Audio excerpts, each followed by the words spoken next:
लोग आपके नाम पर थूकेंगे। एसपी साहब, आपके सगा संबंधी आपके नाम पर थूकेंगे, कहेंगे कि सीमान में जाकर यह गुलाम बन गया, अपराधियों से समझौता कर लिया। अरे जीना है तो एक वक्त जीजिए, पुरुषार्थ की जिंदगी जिए। नपुंसकों का जिंदगी जीने से क्या फायदा। आप में भी गलती नहीं है एसपी साहब, आपने भी पैसा देकर के नीतीश कुमार को जिला मुख्यालय में आए, और जो आप पैसा देकर आए हैं तो पैसा कमाइबे कीजिएगा। यही बिहार सरकार की नियति है। BA, BCom, BSc, MA, MCom करें विश्व की सबसे बड़ी यूनिवर्सिटी इग्नू से। सॉल्व असाइनमेंट्स और गाइड बुक्स प्राप्त करें। संपर्क करें Mahakal computers, DAV PG college के पास, पंच मंदिरा मोड़ से दाहिने, सिवान। ये तो थोड़ा बहुत बाल दिख रहा है, इसमें थोड़ा बहुत बाल दिख रहा है, लेकिन ये भी नहीं था बाल। ट्रीटमेंट चलाने के बाद से 4-5 महीना बाद ये सब बाल दिखने लगा। क्या आप गंजेपन से, बालों का झड़ना, टुनकी आदि से परेशान हैं? अगर हाँ, तो आज ही संपर्क करें फरीदी हेयर क्लिनिक, दरबार सिनेमा के ठीक सामने, मेन रोड, सिवान। रुकुंदीपुर की विधवा माननीय मुखिया अपने पति का गुहार लेकर के दरौंदा थाना में जाती है और 29 तारीख को आवेदन देती है कि हमारे पति की हत्या कर दी जाएगी।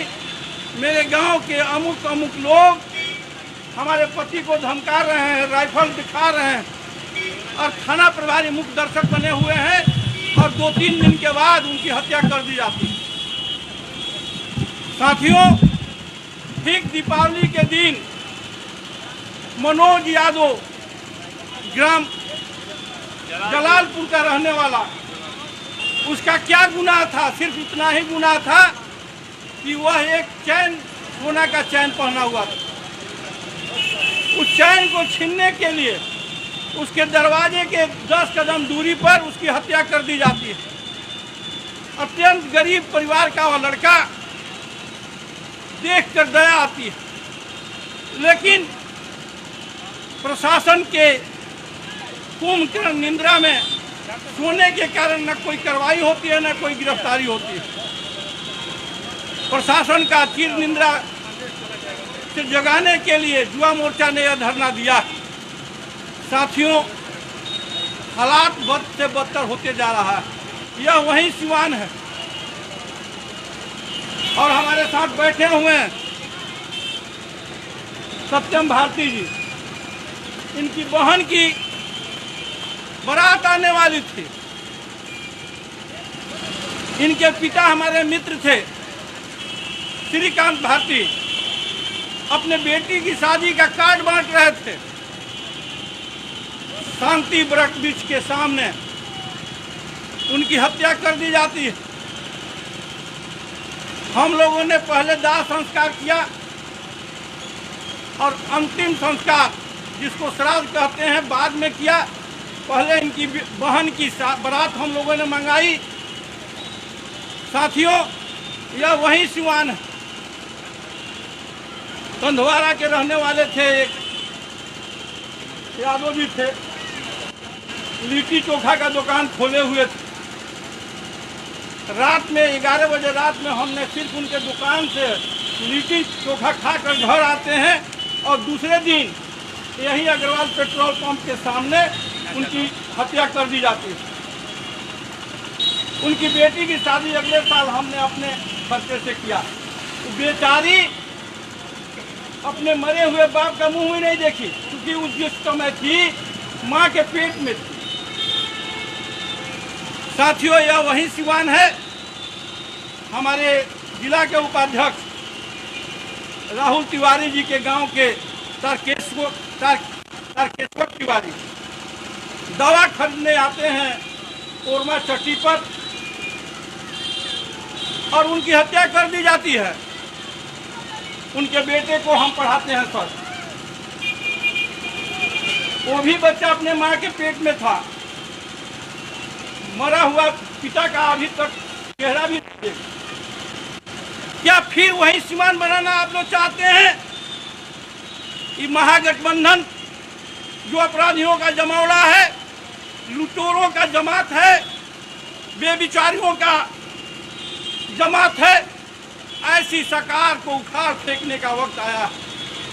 साथियों, नीतीश कुमार दिन में भी सपना देखते हैं प्रधानमंत्री बनने का, रात में भी सपना देखते हैं प्रधानमंत्री बनने का, जो कभी साकार होने वाला नहीं है। लेकिन उठते और जगते सिर्फ और सिर्फ प्रधानमंत्री का सपना देख रहे हैं। साथियों, अपने जिले में एक छोटा पदाधिकारी एसडीपीओ के पद पर आए थे, सुधीर बाबू नाम था। उनके हैबत से सिवान में अमन चैन शांति थी कि नहीं? सुधीर बाबू ने अपराधियों पर शिकंजा कसा था ना। अकेले आदमी थे कि सिंभाल को संभाल लिए थे। एसपी के रूप में रत्न संजय और सीके अनिल लाए थे। अरे एसपी साहब, डीएम साहब, आपके घर के लोगों ने बड़े दुख दर्द से आपको पढ़ा लिखा कर डीएम एसपी बनाया।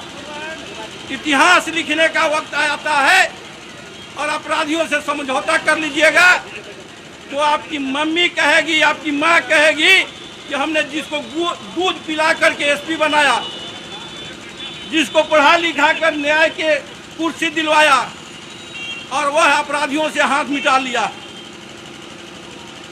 लोग आपके नाम पर थूकेंगे एसपी साहब, सीके अनिल की तरह, रत्न संजय की तरह।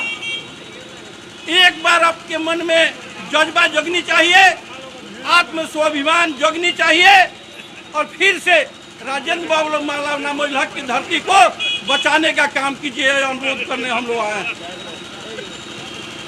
साथियों, बड़े दर्द और पीड़ा हम लोगों ने झेला है। वो तो सुखद संजोग कहिए कि रत्न संजय और सीके नीलाए सिवान को बचाने का काम किए। आपके सगा संबंधी आपके नाम पर थूकेंगे, कहेंगे कि सिवान में जाकर यह गुलाम बन गया, अपराधियों से समझौता कर लिया।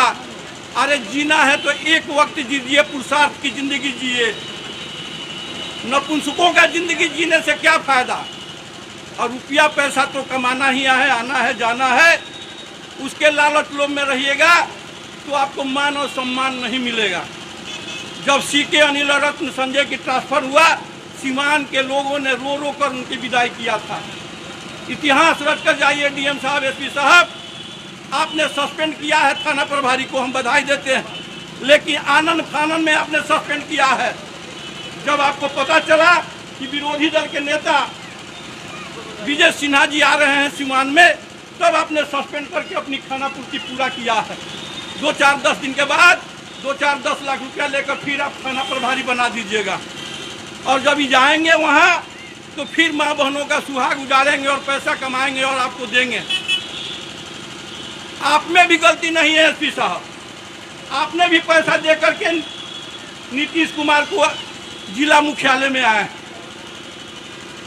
और जो आप पैसा देकर आए हैं तो पैसा कमाइबे कीजिएगा। यही बिहार सरकार की नियति है। अपराधियों से मिले हुए प्रशासन से हमें कोई उम्मीद नहीं है। क्या बीतता है जलालपुर, आप जाकर देखिए।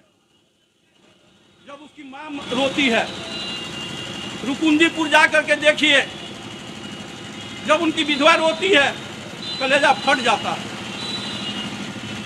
साथियों, सीवान में, बढ़हरिया में और हुसैनगंज में विकास यादव है। यहाँ हमको 2 दिन से कह रहे हैं कि चाचा तनी आ जाई, एगो व्यवसायी से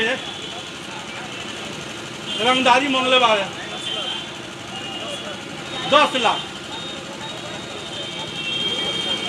सुधीर बाबू जब एसडीपीओ थे, रंगदारी मांगने वाले या तो सीमान छोड़ दिए थे और न तो जेल के सिकंदों में थे। 1 सप्ताह से रंगदारी मांगा गया हो, आदमी लिख कर दिया है, मोबाइल नंबर भी दिया है। आपने कौन सी कार्रवाई की? इसका मतलब कि आप अपराधियों से मिले हुए हैं एसपी साहब। जनता माफ नहीं करेगी, परिवार के लोग माफ नहीं करेंगे, सगा संबंधियों आपके नाम पर थूकेंगे कि एसपी जैसा महत्वपूर्ण पद पर रह करके यह गुलाम बनकर सीमान से चला आया। अरे अपना आत्मस्वाभिमान जगाइए, एक क्षण रह लीजिए, पुरुषार्थ का जिंदगी जिए एसपी साहब, डीएम साहब, कि कायर और बुद्धिलों का जिंदगी जी करके डीएमएसपी बन करके क्या कीजिएगा। साथियों, उपस्थित सभी लोगों को नमन और वंदन करते हुए हम अनुरोध करते हैं कि ऐसे भ्रष्ट सरकार को, ऐसे भ्रष्ट पदाधिकारियों के खिलाफ अनवरत हम लोगों का धरना प्रदर्शन जारी रहना चाहिए। उपस्थित सभी लोगों को नमन और वंदन के साथ अपनी बात को समाप्त करता हूँ। जय हिंद, जय भारत।